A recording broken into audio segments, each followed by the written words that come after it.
ورحمة الله تعالى وبركاته. كان قد ونسان وحكيم يا اوفيشال فضل جنال قادات كل عسبته سبسكرايب لايك شير دشي قارسي اصحابتي dunida daafeeda kala joogto mar waxaan ka codsanaynaa in share noo sii dhahdeen noo sii gaarsiisan asxaabtiina ku kala yarno daafaha dunida ama dacalada adduunka meel walba ay ka joogaan had iyo jeer waa barnaamijkeen tixanaha ah ee rifooga ama baal rifida maanta baalasha uga dhigana waa aktarada weyn ama أكثر من ذلك waa gabar u dhalatay dalka Lubnaan asalkeedu yahay ama diinta ay haysatay ay tahay Kristaan una guurtay dalka iyo Mareykanka kadib ay noqotay akhtarad disha filimada galmada ama waxyaabaha anshax darada filmaanta anshax darada ah taas oo ay ku kaliftay markii waalidiinteeda ay sameeyeen sheekada ingi bilaabay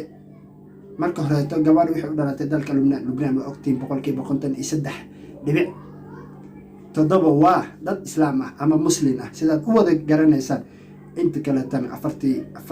بقول كيف أفرتن إيوه سدح دبيع سدحنا واه ضد كريستيان أما ديمها كلا دوين هستو حبوبنا هذا جبدان وعلى ده أما خليفة أما خليفة أو دالت ذلك لبنان يران تو فاميل كود وحي هذا ذلك إيوه وهيامي أما أوجورين ذلك أمريكان كدب مركي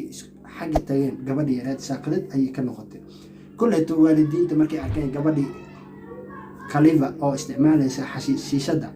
سيدا أول تقارين أيا وحي قوان سدين إن أي عنان وديجان قلوب إني كبريان محي سببتين إن وحي حشيشة بس كل دجال سنين إن أي سميس وحيابا كدول هاي إنه خطة قف سميس في المان أشع درادة كدب والدين تيد ويكون كانوا جاين أيضا فيلمان تسطور يتمن فيلم سيدا إيش أختار ورباهين تنوع عدسي دور يتمن فيلم إني جيشان لبي يتمن فيلم إن هذا كتنازوش أي عدسي بل وحير عن كسو قادن هذا الذي ذا doontaan waraysi ay BBC da siisay isla markaasina ay ku sheegayso sababta ay isaga maantan waxa marka hore yaraannimadeeda ama caruurnimada waxay ku sababaysaa waxyaabo noloshaada ama mustaqbalkaada dambe u keenaya dhib ama rafaad sababtoo ah waxa ay sameysay ay dib ugu qoqomameynaysaa because waxay dhahday intaas filmaanta aan sameeyay waxa aan ka helay lacag aan ka sameeyay waxa ay tahay $12,000 filin ala filin intaas milyan ayaa ka soo xaroota sanadkii kadib ayay go'aansatay in ay iska tagto كمبني إلى شقينيس مركو هراتو كمبني أيام مركو هرم أنت يراد خلين أيام هرتون بسمي دانك ناسيها تاس أو سببتي إن سلو دياري قاب تلين كإسمينيس عشان درادها تاس أيضا أول بكريستان أي حد علامات أي قالة كم وجين أي أحد إن إحجاب كسمينيس مرر خيار في المانت عشان حمد أي سمينيس سببتو قالة عقلك أي لما أركي عقلك هراش سمالي وتري عقلي قال إن قرآن لما أركي كرو sababtoo ah waxa ku kalifa waxay tahay gaalka yani maadaama ay u dhalatay dal islaam ah boqolkiiba 53.3 ayay u isticmaaleen qaab maldahan si islaamka ay uga dhigaan dad xun ama ceebaystaan taasna sabab waxa uu ahaa waalidiinta asal gabadha dhaleen oo go'aan degdeg ah qaateen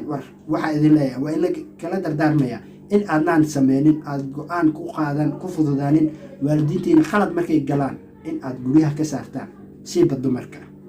aad ay ugu jilicsan yihiin maskax walba ayaa la saari karaa awood walba ayaa qof walba ee qabto ayaa wuxuu u isticmaali karaa qaab khaldan sababtoo ah waa qof garaadkeedu yar yahay oo garaadkeeda ma celiyo xanaaqeeda ayaa mar walba ka awood badan xanaaqa ay samaysana wuxuu ku kaliftay maanta dib inay uga qoqomameyso bal waxay raasii fiirsana si ay BBC da siisay isla markaasina ay ku sheegayso sababta ay isaga hakisay aflaanta galmada kuna qasabtay arrinkaasi iyo go'aankii qalafsanaa ee ku saaxiib ayaa yeeshay saaxiibkii markuu ogaaday in aan sameyn jiray filimada anshax xumada ah ee qaabta daran ayuu iga tagay hadda mid kale ayaan leeyahay oo igu ogaaday laakiin weli ma uusan tagin go'aan muusa qaadan laakiin weli waan ka cabsanayaa sababtoo ah filmaanta maadaama ay joojisay ay samaynaysay waxay isku dayaysaa in nolol cusub ay aas-aasato jawigii hore ay ku jirtay ay wax ka bedesho sababtoo ah ma aha wax fiican ama wax laga fiican yahay weeye qof dumara ee adduunka daafiisa laga wada daawaday muuqaalka jirkeeda meel u daahsoon ama u qarsoon aysan jirin waa dareemi kartaa ceebta inta la-eg u dareemay aad baan u xishoonayaa dhahda mararka qaar dadka markaan hor istaago waan ka yaqaqsadaa ama waan ka xishoodaa because waxaan u maleeyaa qof walba inuu i arkay dabcan qof walba u arkay sidaa u wada ogtihiin mar walba waxaa idinkeena sheekooyinka ugu xiiso badan adduunka ee loogu jecel yahay ama la hadalhayo haatanna waa barnaamijkeenii falanqaynta maama khaliifa ama gabadhii lubnaan u dhalatay